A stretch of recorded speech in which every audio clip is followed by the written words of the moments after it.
Hello friends. दोस्तों, इस gulf war की ईरान और अमेरिका वॉर की पहली विकेट गिर चुकी है। जियोपॉलिटिकल लेवल पे जबरदस्त घमासान मच गया है। और ये क्या है, आज मैं इस वीडियो में इसी विषय पे बात करूंगा। दोस्तों, ओपेक जो कि 12 राष्ट्रों का अभी तक एक कार्टेल था, एक झुंड था, उस ओपेक से एक बहुत ही अहम राष्ट्र यूनाइटेड अरब एमिरेट्स यूएई, जहां पर दुबई भी आता है, अबू धाबी आता है, ये सब आइलैंड जो है वो यूएई के पार्ट हैं। यूएई ने कल अनाउंस किया कि वो ओपेक को छोड़ रहा है। दोस्तों, 1960 में ओपेक की स्थापना हुई थी बगदाद में, इराक में। आपको मालूम है, मैंने पहले वीडियोस में बताया है कि 1950s और 60s में अमेरिका की और जो डेवलप्ड वर्ल्ड की जो बड़ी बड़ी ऑयल कंपनीज थी, जैसे एक्सॉन हो गया, ब्रिटिश पेट्रोलियम हो गया, शेल हो गया, टोटल एनर्जी हो गया, इस टाइप की कंपनीज का गल्फ के राष्ट्रों पे बोलबाला था। वहां से पूरा ऑयल यही निकालते थे। पर 1950s और खास तौर पे 60 यानी कि ओपेक बनने के बाद में इन राष्ट्रों ने तेल प्रोडक्शन की कमान अपने हाथ में ली और ये सेवन सिस्टर्स कहे जाने वाली जो बड़ी कंपनीज थी अमेरिका की और यूरोप की, इनको बाहर का रास्ता दिखाया। और उसके बाद में ओपेक जो है एक बहुत ही सशक्त कार्टेल के रूप में उभरा, जिसने पिछले 60 से 65 सालों में विश्व में तेल का क्या प्राइस रहेगा, इसको निर्धारित करने में बहुत अहम भूमिका निभाई। दोस्तों, अब सवाल ये उठता है कि यूएई ने इतने इंपॉर्टेंट, आप कह लीजिए कि कार्टेल से अपने आप को अलग क्यों किया। और ये कोई पहली बार नहीं है कि कोई कंट्री जो है वो ओपेक से बाहर आ रहा है। आप नाम लिख लीजिए डायरी में, नोट कर लीजिए कलम और पेन से, कौन कौन सी पहले कंट्रीज हैं जो ओपेक के कार्टेल से बाहर निकली हैं। 2024 में अंगोला, अंगोला जो अफ्रीका में कंट्री है, इसने 2024 में ओपेक को छोड़ा था। उसके पहले कतार ने छोड़ा था 2019 में। आपको मालूम है कि सऊदी अरबिया और कई गल्फ के राष्ट्रों ने मिलकर कतार का घेराव किया था। आपको मालूम है कतार जो है वो वर्ल्ड का सबसे बड़ा एलएनजी प्रोड्यूसर है, और सऊदी अरबिया जो ओपेक में सबसे बड़ा क्रूड प्रोड्यूसर है। इन दोनों देशों में तनातनी हो गई थी और सऊदी अरबिया का साथ देते हुए कई राष्ट्रों ने कतार का घेराव किया था। इस कारण कतर जो है उसने भी ओपेक को 2019 में छोड़ दिया था। उसके पहले इंडोनेशिया छोड़ चुका है, और उसके पहले इक्वाडोर जो कि एक साउथ अमेरिकन कंट्री है, ये भी छोड़ चुका है ओपेक को। तो फिर अभी क्यों बात की जा रही है, अभी यूएई का ओपेक से बाहर निकलना इतनी अहम बात क्यों मानी जा रही है। अब दोस्तों, मैं ऐसी बात आपको बताने वाला हूं जो यूट्यूब पे आपको कहीं सुनने के लिए नहीं मिलेगा। ध्यान से सुनिएगा। दोस्तों, एक अमेरिका के इकोनॉमिस्ट हैं Steve Hanke, STEVEHANKE, Steve Hanke. ये जॉन हॉपकिंस यूनिवर्सिटी जो है उसके इकोनॉमिस्ट हैं और बहुत जाने माने इकोनॉमिस्ट हैं। ये 2018 में यूएई के, आप कह लीजिए कि जो इकोनॉमिक काउंसिल है उसके मेंबर थे, बहुत अहम मेंबर थे।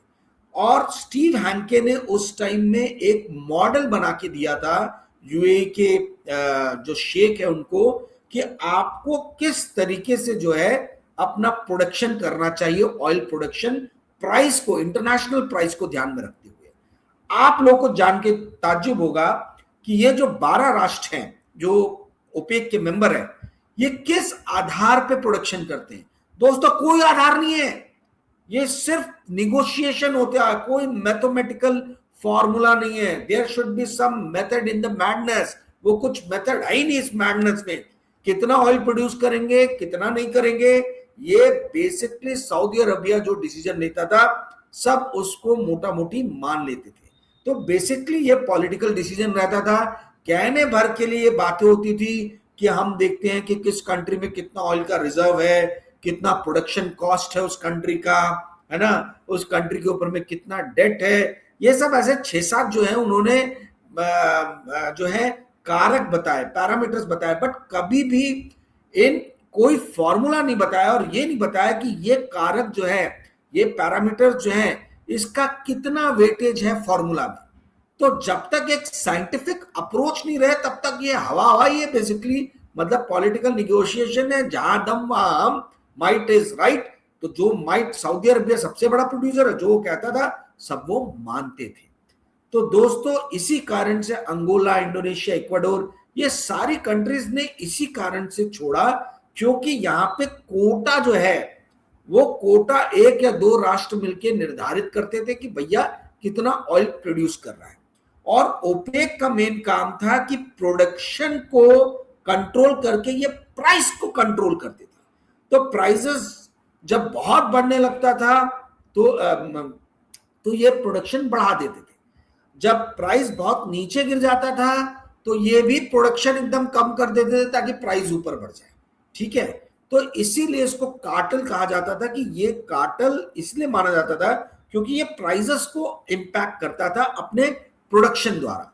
अब इसी के आप कह लीजिए कि समकक्ष में, जैसे कि ओपेक ऑयल प्रोड्यूसिंग कंट्री है, कंट्रियों का एक कार्टेल है, वैसे ही एक कार्टेल बोल लीजिए बना ऑयल कंज्यूमिंग कंट्रीज का। कार्टेल तो नहीं बोलेंगे, ग्रुप बोल लीजिए, क्योंकि इनके हाथ में बहुत ज्यादा पावर था नहीं। ये ऑयल कंज्यूमिंग कंट्रीज का जो ग्रुप बना, इसका नाम हुआ IEA, इंटरनेशनल एनर्जी एजेंसी। इसके आज 32 मेंबर हैं, और मेंबर बनने की एक ही पैरामीटर है कि आप डेवलप्ड कंट्री होना चाहिए, विकसित राष्ट्र होना चाहिए, विकासशील राष्ट्र नहीं होना चाहिए। 32 मेंबर्स हैं इसके। भारत इसका परमानेंट मेंबर नहीं है, एसोसिएट मेंबर है, क्योंकि भारत एक विकसित राष्ट्र नहीं है। तो ये ऑयल कंज्यूमिंग कंट्रीज का 32 राष्ट्रों का एक काउंटर वेलिंग आप कह लीजिए कि एक काउंटर पार्ट बना ओपेक का IEA। जो ओपेक जिस तरीके से प्राइसेस को इन्फ्लुएंस करने की कोशिश करता था, उसी तरीके से IEA जो है ये भी कंजम्पशन द्वारा इसने भी प्रयास किया कि प्राइसेस को कंट्रोल करे, परंतु वो कर नहीं पाया। माफ कीजिएगा दोस्तों। तो अब आपको जान के हैरानी होगी, आपके लिए क्विज का क्वेश्चन मैं देता हूं कि जो IEA है इसकी स्थापना हुई 1974 में। स्थापना इसलिए हुई क्योंकि यम किपुर वॉर हुआ 1973 में, जहां पे इजराइल ने जबरदस्त रूप से जो है इजिप्ट और सऊदी अरबिया और बाकी जो राष्ट्र थे इनके उस ग्रुप को हराया। पैलेस्टीन जितने थे, लीबिया और तमाम राष्ट्र, जॉर्डन, ये सब जो फिलिस्तीन के साथ खड़े थे, इस युद्ध में हराने में अमेरिका ने इजराइल की मदद की थी। इसलिए सारे खाड़ी राष्ट्रों ने चिढ़ के जो है अमेरिका को तेल देना बंद कर दिया 1973 में, और डेवलप्ड वर्ल्ड को भी तेल, यानी यूरोपियन कंट्रीज को भी जो है एम्बार्गो किया ऑयल का, जिससे बहुत बड़ा ऑयल का संकट जो है वो पैदा हो गया विश्व भर में। और ये संकट दोबारा पैदा ना हो, इससे लड़ने के लिए ही IEA, इंटरनेशनल एनर्जी एजेंसी की स्थापना 1974 में की गई। इसका हेडक्वार्टर पेरिस में। अब आप बोलोगे मैं क्यों इसका क्वेश्चन क्या दे रहा हूं। दोस्तों आप ये बताइए कि ओपेक का हेडक्वार्टर कहां पे। चलिए मैं ही बता देता हूं, वियना, जो ऑस्ट्रिया की कैपिटल है, यूरोप का जो कंट्री है वो इसकी कैपिटल है ओपेक की।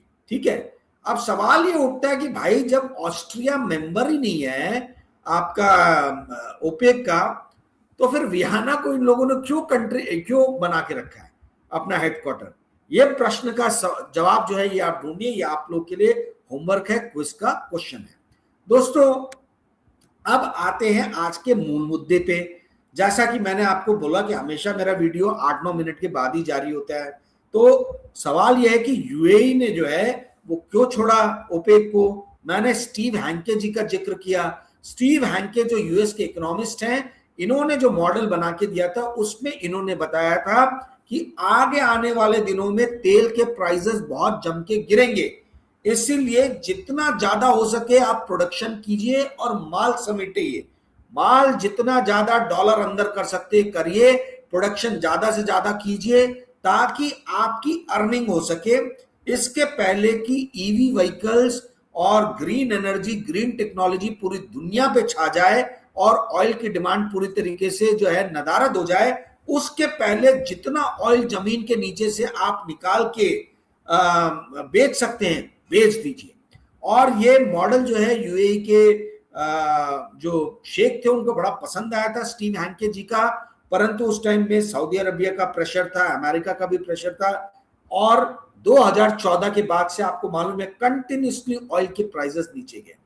अब आपको जान के हैरानी होगी कि पूरे गल्फ रीजन में यूएई एक मेव राष्ट्र है जिसने टूरिज्म को अपना फोकस बनाया क्रूड ऑयल के अलावा। आपको मालूम है दुबई एक इंटरनेशनल सेंटर के रूप में उभरा। टूरिज्म और फाइनेंस, यूएई ने कहा कि भैया ऑयल कल रहे ना रहे, फाइनेंस तो रहेगा ही, और लोग जो है घुमक्कड़ स्वभाव के हैं, घुमंतु हैं, तो ये जरूर घूमेंगे, तो ये आएंगे ही। तो दुबई को इन्होंने इंटरनेशनल टूरिज्म और फाइनेंस कैपिटल के रूप में स्थापित किया, और लगभग अभी 60% रेवेन्यू जो है यूएई का कहा जाता है कि फाइनेंस, टूरिज्म, क्रिप्टो, यानी क्रूड के अलावा जो है वो एक्टिविटीज से आ रहा था।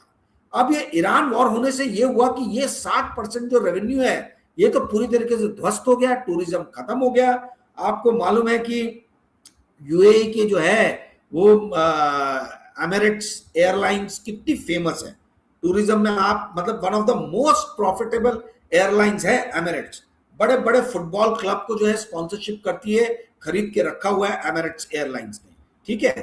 तो इनके पूरे एविएशन, टूरिज्म, क्रिप्टो, फाइनेंस सब पे जम के प्रभाव पड़ा, और इनको ये लगा कि भाई ईरान वॉर से हमें तो कुछ फायदा हो ही नहीं रहा। एक तरफ, अब आप ये डाटा नोट कर लीजिए, ये डाटा नोट कीजिए, बहुत इंपॉर्टेंट है आपके लिए, ठीक है, ये कहीं नहीं मिलेगा। यूएई की जो नेशनल ऑयल कंपनी है Abu Dhabi national oil company, ADNOC, ADNOC उसको कहा जाता है। एडनॉक का प्रोडक्शन कैपेसिटी है 4.8 मिलियन बैरल पर डे, लगभग 5 मिलियन बैरल आप समझ लीजिए। परंतु जो इनको प्रोडक्शन करने का कोटा मिला है ओपेक से वो मात्र है 3.5 मिलियन बैरल पर डे का, यानी 1.5 मिलियन बैरल पर डे जो है वो एडनॉक प्रोडक्शन नहीं कर पा रहा था, क्योंकि ओपेक ने उसका प्रोडक्शन जो है वो कोटा फिक्स किया था 3.5 मिलियन बैरल पे। तो यूएई ने बोला ऐसी की तैसी ओपेक की, भैया हमारा टूरिज्म भी घुस गया, हम एविएशन भी हमारा मारा गया, क्रिप्टो और फाइनेंस भी लग रहा है कि अगर बड़े बड़े धन्ना सेठ जो है वो दुबई में आके अपना डेरा डालने के बदले वो बार्सिलोना और लिस्बन, जो कि ट्रेंड आ रहा है, ये भी मैंने एक पुराने वीडियो में बताया था कि पिछले 2 महीनों में यदि वर्ल्ड में सबसे ज्यादा रियल स्टेट के प्राइसेस कहीं भागे हैं तो आपको जान के आश्चर्य होगा ये कौन से 2 शहर हैं। पहला है पुर्तगाल की राजधानी लिस्बन और दूसरा है स्पेन का शहर बार्सिलोना। ये दोनों जो है, जो लोग दुबई से निकल रहे हैं वो लोग जाके यहाँ पे बसते हैं, क्योंकि यहाँ पे भी सनशाइन है, यहाँ पे भी समुद्र का किनारा है, और आपको मालूम है कि अमेरिकन, फ्रेंच, जर्मन लोग इनके अंदर में मेलानाइन की बहुत कमी रहती है, इनको सनशाइन चाहिए रहता है, सनशाइन को ये बहुत पसंद करते हैं। तो बार्सिलोना और लिस्बन जो है दोनों एक तरीके से कह लीजिए कि उनकी वो रिक्वायरमेंट को फुलफिल करते हैं। क्या मुद्दे से मैं थोड़ा अलग भटक गया। तो कहने का अर्थ है कि एडनॉक को जो है प्रोडक्शन पे, यूएई की प्रोडक्शन पे जो ये जबरदस्ती का कर्टेलमेंट कर रखा था कोटा लगा के कि भैया 5 मिलियन बैरल आप निकाल सकते हो, पर आप निकालोगे 3.5 मिलियन बैरल ही, इससे यूएई थोड़ा चिढ़ा हुआ था और वो मौका ही ढूंढ रहा था कि किसी भी तरीके से जो है मैं यहां से रुखसत हूं, ओपेक को मैं टाटा बाय बाय करके निकल लूं। दोस्तों बहुत सारे महारथी लोग जो है मैं देख रहा हूं कि यूट्यूब पे वीडियो बना रहे हैं, 2-4 मेरे मित्रों ने भेजा, उन्होंने कहा कि अजीत डोवाल 2 दिन पहले यूएई के ट्रैवल पे गए थे। तो अजीत डोवाल गए तो लगता है कि यह अजीत डोवाल का जो है कुछ करिश्मा चला है। दोस्तों आप लोग समझ लीजिए, गोदी मीडिया या कॉर्पोरेट मीडिया कह लीजिए या यूट्यूब चैनल जो व्यू के लिए चल रहे हैं, इनके 5 रत्न है, पंच रत्न पे ये सारे चैनल जो है काम कर रहे हैं। अब ये पंच रत्न कौन है? सबसे पहला पंच रत्न है हमारा अदानी खानदान, दूसरे नंबर पे मोटा भाई खानदान यानी अंबानी खानदान, तीसरे नंबर पे आते हैं आपके अमित शाह जी, चौथे नंबर पे आते हैं हमारे इंडिया के जेम्स बॉन्ड डोवाल जी, और 5वें नंबर पे सबका मालिक एक सबका बाप एक, मोटा भाई raise to the power cube. क्यों मैं बोल रहा हूं मोटा भाई raise to the power cube? Amit Shah, Ambani, Adani तीनों को मिला लीजिए, इन तीनों की ताकत जहां से आती है, यानी हमारे नरेंद्र मोदी जी, है ना, ये पांचवें हैं पंचरत्नों के सम्राट। अब कोई भी न्यूज रहती है तो ये पांच में से एक को जो है ये कॉर्पोरेट मीडिया चपकाता ही है। ऐसा प्रतीत होता है कि भारत को ये पांच ही लोग चला रहे हैं, बाकी 140 करोड़ की जनता जो है वो तमाशबीन है, ठीक है। और ये सिर्फ पांच लोग हैं जो भारत को हाँक रहे हैं, भारत को चला रहे हैं। हर न्यूज में आपको इन पांच में से कोई एक मिल जाएगा। नहीं में आपका ध्यान नहीं गया होगा तो आज से नोटिस करना आप लोग शुरू कर दीजिए। जो भी टॉप लीडिंग 4 या 5 न्यूज रहती है प्राइम टाइम में, मैं दावे के साथ बोल रहा हूं इन 5 में से एक का नाम आएगा। और टाइम पास के लिए यदि बाहर जाना है तो इसमें डोनाल्ड ट्रंप का एक नाम जोड़ दीजिए। डोनाल्ड ट्रंप या इलॉन मस्क से भी बहुत प्रेम है हमारी कॉर्पोरेट मीडिया को। तो दोस्तों, इस तरीके के चैनल्स और इस तरीके के यूट्यूब वीडियोस को देखना बंद कर दीजिए। दोस्तों, बहुत सारे महारथी जो है आईएएस की प्रिपरेशन करा रहे हैं यूट्यूब पे। मैं सोच रहा हूं कि इन महारथियों में मैं भी एक घुस जाता हूं, क्योंकि मेरे वीडियोस देख के आप ही लोग के फोन आए, लोगों ने बाल्टी भर भर के पैसे बनाए। बाल्टी भर भर के नहीं, टब भर भर के पैसे बनाए। तो जब लोग पैसे बना रहे हैं, हालांकि मैं हर बार बोलता हूं कि मैं जो परचेस कर रहा हूं, मेरी जो इन्वेस्टमेंट थीसिस है, मैं सेबी सर्टिफाइड इन्वेस्टमेंट एडवाइजर नहीं हूं, इसलिए मेरे बात पे आप लोग आंख बंद करके ट्रस्ट ना करें, क्योंकि हो सकता है मैं आपको बरगला रहा हूं, झूठ बोल रहा हूं, धोखा दे रहा हूं, लालची आदमी हूं, फंसा रहा हूं। इसलिए आप लोग अपना रिसर्च करें और उसके बेसिस पे बाय करें। परंतु तो भी कुछ लोगों ने बहुत ज्यादा मेरे ऊपर विश्वास दिखाया है। चांदी बोला तो चांदी खरीदा, चांदी कहाँ है आप सभी जानते हैं। कॉन्फिडेंस पेट्रोलियम कहाँ है आप सभी जानते हैं। इस तरीके के बहुत सारे स्टॉक्स हैं, वेबल सोलर हो गया, कहाँ है आप जानते हैं। तो लोगों ने बहुत पैसे कमाए हैं मेरे वीडियोस देख के। अब मैं सोच रहा हूं कि कुछ बच्चे भी तैयार करूं जो आईएएस जो है क्रैक करें। तो मैं सोच रहा हूं, विचार विमर्श कर रहा हूं अपने मित्रों के साथ में, और बहुत जल्दी जो है मैं एक आईएएस प्रिपरेशन के लिए, यूपीएससी के प्रिपरेशन के लिए, not only IAS but IRS, IFS, जितनी भी सर्विसेज है यूपीएससी के थ्रू जो रहती है, इसके लिए मैं प्रिपरेशन करने का चैनल बहुत जल्दी शुरू करने वाला हूं। कंप्लीटली पेड वीडियोस रहेंगे और बहुत ही किफायती दाम में मैं लॉन्च करूंगा। ऐसा अभी तक मेरा मतलब, मैं जो देख रहा हूं महारथियों को और जिस तरीके का वो कंटेंट दे रहे हैं, चैट जीपीटी और क्लाउडी से जो है निकाल के ढूंढ के जो इन्फॉर्मेशन दे रहे हैं, उसके बेसिस पे चैनल चला रहे हैं, पैसे कमा रहे हैं। तो ये देख के मुझे लग रहा है कि भाई 23 साल हमने क्या घास झीला है क्या? 23 साल का जो नॉलेज यहाँ भरा हुआ है उसका यूटिलाइजेशन कैसे करें? तो एनीवेज, तो ये बात अलग हुई। अब फिर से मुद्दे पे आते हैं। मैं कई बार भटक जाता हूं, भटकना जरूरी है ताकि फ्लो मेरा बना रहे। भटकता हूं तभी मैं वापस फुल फोर्स के साथ में उस टॉपिक पे आ पाता हूं। तो दोस्तों, ये जो यूएई अलग हुआ है, अब इसके जियोपॉलिटिकल रैमिफिकेशंस क्या होंगे ये जानना समझना जरूरी है। अभी तक तो हिस्टोरिकल बैकग्राउंड आपने समझा, अब इसके रैमिफिकेशंस क्या होंगे।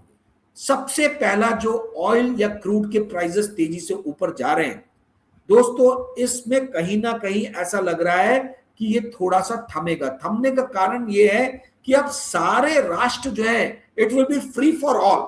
सब प्रोडक्शन ज्यादा से ज्यादा करके जो है अपना माल जो है इंटरनेशनल मार्केट में फेंकना चाहेंगे। $100 पर बैरल से ज्यादा ऑयल का प्राइसेस हो गया है।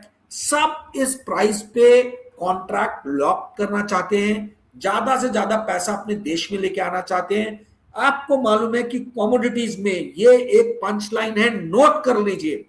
कमोडिटी की सबसे बड़ी जो रेमेडी है, मेडिसिन है, कैंसर मेडिसिन है, आप समझ लीजिए इतनी पावरफुल वो मेडिसिन है प्राइस। अगर कमोडिटी का प्राइस ऊपर जाता है तो वही अपने आप इसको रैशनलाइज करता है, नीचे भी लेके आता है। तो price is the ultimate panacea in commodities. अगर प्राइस ही कमोडिटी के प्राइस को कंट्रोल करता है, यानी प्राइस ही मेन फैक्टर है। तो यदि प्राइस ऊपर जा रहा है तो होगा क्या? प्रोडक्शन बढ़ जाएगा, और प्रोडक्शन बढ़ जाएगा तो प्राइस नीचे आ जाएगा। आपको मैं हिस्टोरिकल कॉन्टेक्स्ट दूंगा। जो ये सारे महारथी जो आईएएस पढ़ा रहे हैं, ये कभी अपने चैनल में ऐसे इनप्रॉम्प्टो नहीं बोलते। क्या है वो हिस्टोरिकल कॉन्टेक्स्ट? दोस्तों, 1969 से लेके 1979 के बीच में ऑयल के प्राइसेस 10 गुना बढ़ गए। 1969 में ऑयल का प्राइस था $4 पर बैरल, 1979 में पहुंच गया $40 पर बैरल। तो ये ऑयल के प्राइसेस जो बढ़े, इससे वर्ल्ड ओवर जो है बहुत सारा ऑयल प्रोडक्शन के ऊपर में इन्वेस्टमेंट हुआ और बहुत सारे तेल के कुएं खुले और उसका नतीजा ये हुआ कि 40 बैरल पे जो ऑयल का प्राइस था वो घट के जो है 15 बैरल पे आ गया 1980s में। और जहां तक मुझे याद आ रहा है, क्योंकि मैंने भी गाड़ी चलाना 1995-96 के टाइम में शुरू किया था, तब शायद 35 रुपए लीटर भारत में पेट्रोल था और वर्ल्ड में ऑयल के प्राइसेस उस टाइम भी $40 पर बैरल क्रॉस नहीं किए थे। यानी 1969 से 1995 तक आप देख लीजिए, जहां तक मुझे याद आ रहा है $40 पर बैरल का प्राइस जो है वो क्रॉस नहीं हुआ था। तो कहने का अर्थ ये है कि प्राइसेस जब ऊपर जाते हैं तो ऑटोमेटिकली बहुत सारी प्रोडक्शन कैपेबिलिटीज आती हैं, बहुत सारे तेल के कुएं खुलते हैं, बहुत सारे माइंस खुलते हैं और ये ऑटोमेटिकली प्राइस को फिर नीचे लेके आ जाते हैं उसके रैशनल लेवल पे। तो पहला जो जियोपॉलिटिकल रैमिफिकेशन देख रहा हूं मैं वो ये देख रहा हूं। दूसरा जो है, नोट कीजिए, ये कोई नहीं बताएगा, ये सिर्फ एक जियोपॉलिटिकल थिंकर, रिसर्चर मेरे जैसा ही आदमी बता सकता है वो क्या है। दोस्तों, दुबई जो है, यूएई जो है, ये बहुत बड़ा हब बन गया था रशियन, चाइनीज और ईरानियन लोगों का। जितने भी रशिया या ईरान तेल बेच रहा था शैडो फ्लीट के जरिए, 500 शैडो फ्लीट आज की डेट में जो है, शैडो फ्लीट यानी वो टैंकर्स जिनका इंश्योरेंस नहीं करते, जो इंश्योर्ड नहीं रहते और जो रशिया या ईरान के तेल को लेके, जो अमेरिका द्वारा सैंक्शन राष्ट्र हैं, उनके तेल को लेके घूम रहे हैं, जिसको कोई भी इंश्योरेंस कंपनी इंश्योरेंस नहीं देती है, इसको शैडो फ्लीट या शैडो टैंकर कहा जाता है। तो ये 500 टैंकर्स का तेल बेच के जो भी पैसा आ रहा था, ये बेसिकली ये लोग यूएई में ही जो है डब्बा कंपनीज बना रहे थे और उन कंपनीज के बैंक अकाउंट्स में यूएई में आता था और वहां से पैसा जो है वर्ल्ड ओवर पूरी जगह घूमता था। तो यूएई जो है, ये आप समझ लीजिए, दुबई जो है ये बहुत बड़ा अड्डा बन गया था, फाइनेंशियल सेंटर, वो सारी कंट्रीज का जो अमेरिका के आप कह लीजिए कि ब्लैक लिस्ट में थे। आपको जान के आश्चर्य होगा कि इंडिया भी जब रशिया से ऑयल खरीद रहा था, 2022 में सैंक्शन लगा था, तो रशिया ने सिर्फ 3 ही करेंसी में इंडिया को बोला था कि तेल हम बेचेंगे। पहला युआन यानी चाइनीज करेंसी जो है वो, दूसरा रुपी और तीसरा दिरहम जो यूएई की करेंसी है। बाद में रशिया ने बोल दिया हम रुपी नहीं लेंगे, हमको सिर्फ दिरहम या युआन में ही आप पेमेंट कीजिए। तो आप समझ लीजिए कि रशिया के लिए कितना इंपॉर्टेंट है यूएई। वहीं दूसरी तरफ ईरान का लगभग $16 बिलियन जो है वो फ्रीज कर दिया है अमेरिका ने, जो यूएई में इसके एसेट्स हैं, 16 से 20 बिलियन डॉलर बताया जा रहा है। ठीक है, तो यूएई जो है एक बहुत बड़े हब के रूप में उभरा है और यूएई को एक बहुत जम के सदमा लगा, बहुत बड़ा सदमा लगा कि ईरान ने हम पे क्यों अटैक किया, दुबई के ऊपर में क्यों इतने ड्रोन अटैक किए, जबकि हम तो ईरान का साथ दे रहे थे और जब ईरान हम पे हमला कर रहा था तो कोई भी राष्ट्र हमको बचाने के लिए नहीं आया।